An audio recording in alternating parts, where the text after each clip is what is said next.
up in News Tonight. The Free National Movement to hold an early convention next month. Thousands march in the streets for the annual Labor Day parade. The Democratic National Alliance decries the state of labor relations in the country. Plus, a stem cell conference is coming to Grand Bahama.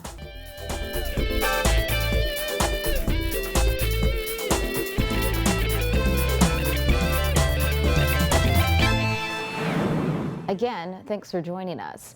Topping news tonight, after weeks of turmoil within the Free National Movement over the party's leadership, the party's council last night voted to have an early convention next month. At party headquarters last night, members voiced confidence the convention will somehow help lay to rest the continued dissatisfaction with the leadership. After an hours-long meeting, the F&M Council voted to have an early convention on July 27th to the 29th. The decision comes amid reports of internal conflict over opposition leader Dr. Hubert Minnis's leadership. Last week, a group of MPs gave Minnis an ultimatum: call an early convention or they'll go to the Governor General asking for his removal as leader of the opposition. The MPs outlined their case for an early convention in a leaked memo where they advised that they've lost confidence in Minnis, who they described as a failed leader. Former Chairman Darren Cash had also called for a convention, claiming the F&M is in a dismal state and risks being sunk by an anchor of leadership that's been found wanting. He said last night he's pleased the party agreed to an early convention, and whoever wins this time ought to have the full support of everyone in the F&M. I'm very satisfied. I think this is an important first step. But again, there are many other steps that have to be taken. We need to make sure that the process is fair, that the results are going to be respected, because everybody had a fair shot to make their case to the delegates, to move around and present their platform. So this is just the first step. Former Deputy Prime Minister Brent Simonet had suggested early last month that an early convention could be a solution to the leadership difficulties that have been hounding the party for months. Last night, he also agreed that an early convention would help ease some of the tension that's been evident within the party. It's a beginning of a way of starting the healing process by which the party, I think, has to go through so that everyone can have their say, and they can hold a vote if someone wants to run for various positions, and we start to go forward to the actual real goal, which is becoming the next government of the Bahamas. One among the F&M's many conflicts that played out in the press was the controversy surrounding former Senator Lanisha Roll, a Minnis supporter who grabbed headlines after she accused sitting F&M MPs of being jealous of Minnis and said the country would not support Long Island MP Loretta Butler Turner for leader. Roll resigned from the Senate last month, citing personal reasons after she was heard making disparaging comments about F&M MPs in leaked audio recordings. She said last night she's confident the F&M will overcome all of its recent challenges and will unite in the aftermath of the convention, which she branded a step moving forward. The higher they build the barrier, the taller we will become. I believe that we are a strong set of people.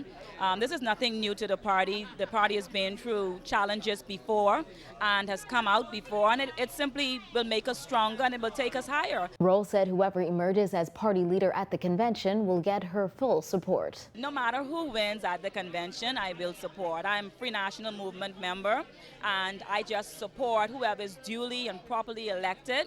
You have my 100% support, and I will say that. So being a former parliamentarian, I don't want to say where my support is going to lie. My support lies with the Free National Movement. Opposition leader Dr. Hubert Minnis quickly left the scene last night without speaking to the media. However, the party's deputy leader, Peter Turnquist, who said he intends to run again for his post at convention, told our news team everyone in the F&M has the same goal: to propel the country forward and win the next election, and he's confident the convention will do just that. He also commented on that leaked memo from MPs regarding Minnis, voicing his disappointment that internal party matters made its way into the press. Well, as I say, I'm always very disappointed when the internal party matters end up in the newspapers or on the news. But, you know, this is an information age, and it's very difficult to control communications. And so that is what it is. I believe that at the end of the day, again, we will all unify.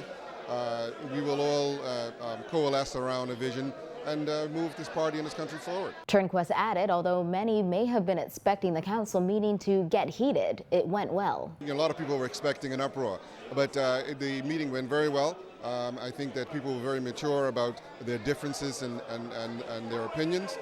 So I think we're very happy with the way things turn out. It is still unknown who plans to contest the top leadership spot at the F&M convention against Minnis, but many believe former Deputy Leader Loretta Butler Turner may make another bid at leader. She said earlier this week she's considering it. This after she was defeated handily at the F&M's last convention. Today is Randall Fox Labor Day, a day when trade unionists highlight how far the labor movement has come and how much further it has yet to go. Giorgio Stirrup was on the Labor Day march this morning and filed this report.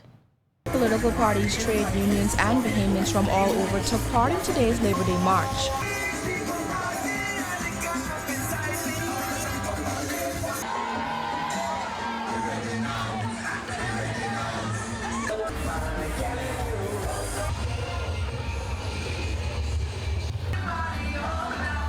Prime Minister Perry Christie called it a celebration of workers and stressed the importance of highlighting the strides unions have made over the years. We want to be able to recognize the work of Sir Randall Fox on this occasion and all labor leaders who have gone to their eternal rewards, but who helped to make this Bahamas strong as we move through their period of leadership. We want to be able to congratulate hundreds of young people who are now out here in support of Labor Day, young PLPs, young whatever they are, demonstrating again how important it is for us to commemorate leadership and to commemorate an important day that symbolizes progress and the need for progress for the working man and woman in this country. President of the Bahamas Public Service Union, John Pinder, says this year has been an active year for trade unions, but they still have some issues to fight. Some of our concerns have been addressed according to the Prime Minister's budget communication as relates to regularization of a number of members and has it paid owed a number of them. Some of these things have been addressed. We are hoping that they come to fruition and that the members are able to benefit from it. We still have some issues as relates to amendment of the Industrial Relations Act and Employment Act. We don't like the clause in the Employment Act where an employer can terminate an employee without cause. As she marched with UTEB, Jennifer Isaac Stockton said today is a sad day for trade unionists, but they must remember that there are still some battles to fight. Well, you know, this is a sad Labor Day for us that we're missing Nell Rain. You know, Nell Rain should have been here with us, and we just want, you know, this one is in her memory. But she would have been right here dancing with us and being here with us this morning. But of course, we have some issues with the University of the Bahamas bill that they have tabled in the House of Assembly, because that bill itself has some discriminatory clauses in it that discriminate against us as union officers. It's saying that they're implementing what they call a university senate, but yet they're saying that persons who serve as officers in a union cannot be members of the Senate, which is discriminatory. President of the BCPOU, Bernard Evans, said he was proud to have the largest turnout amongst the unions and said it speaks volumes for the support that he has. This is a special Labor Day for us because we are honoring the Congress, the whole entire labor movement is honoring one of our past presidents, Mr. Keith Archer. And so we are very, very, very pleased to see the turnout. It's been the largest so far, certainly in the last 5 years. And we see the numbers. I think we have the largest turnout of all the unions here today. So it's a happy, happy day for us. Paul Maynard, Bahamas Electrical Workers Union president, said to not mind the noise in the market, BEC workers are doing just fine. It is what it is. I mean, you know, we have situations, but we could wake through them. You know, you don't need to write home to mama about it. We could wake through them, and that's what it's all about. You know, everything ain't never gonna be 100%. But you know, you wake up what you have and you wake through them. Bahamas Hotel Catering Allied Workers Union President Nicole Martin also took part in today's march. That is saying that the labor movement have a lot of challenges. We don't see it changing unless there is a shift in the mindset of policymakers, that unions make a difference in this country. We help the economy to be what it is, and we help people to come back to our country in the tourism industry. Trade unions have a long way to go in the country, but I believe that we are going to do it, we are doing it, and we call on government to always remember, as they've done with the Tripartite Council, but but remember to involve us across the board. President of the Bahamas Trade Union Congress, Obi Ferguson, says he feels satisfied that the Bahamian people know that their unions will stand up and fight for them. It's a great day for workers. It's demonstrating that no matter what the situation is, workers are committed to work together. Despite the other side issues, I'm satisfied that the workers of this country will stand up while we fight for them. They will support us in whatever reform. So it's a good day for workers. Reporting for our news, I'm Georgia Starr. Despite the celebration of the 4th annual Randall Fox Labor Day Parade, Trade Union Congress President Obi Ferguson is insisting the Bahamian labor force is at war with the government. Ferguson claims there is a disconnect between the government and the working people of this country. Labor relations in the Bahamas is very bad at this particular time. According to Ferguson, up to 7 unions are frustrated by 5 to 10-year industrial agreement delays. Customs matter still not resolved from 2010. This is 2016. Water and Sewage Management Union matter still not resolved. The General Workers Union matter is not resolved. The BHMA matter is not resolved. The Commonwealth Union in Grand Bahama matter is not resolved. And the beat goes on. You follow me? So really and truly, it's bad. As a guest on Guardian Radio's Morning Blend with Dwight Strawn on Tuesday, Minister of Labor Shane Gibson said there are only 2 outstanding industrial agreements, those involving doctors and Customs Department employees. He later added National Insurance Board employees to that list. Ferguson accused Gibson of misleading the public. I was rather surprised when I heard it because the minister has dealt with all of these issues, and he is aware that none of those issues have been resolved.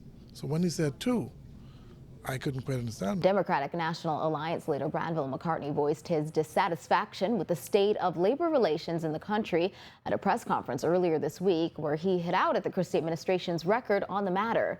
He said it's evident the PLP has allowed its election campaign promises to fall by the wayside, given the numerous threats and instances of industrial action since 2012. Well, I think you would have seen over the last few months more protests, strikes, unrest that we have ever seen in quite some time.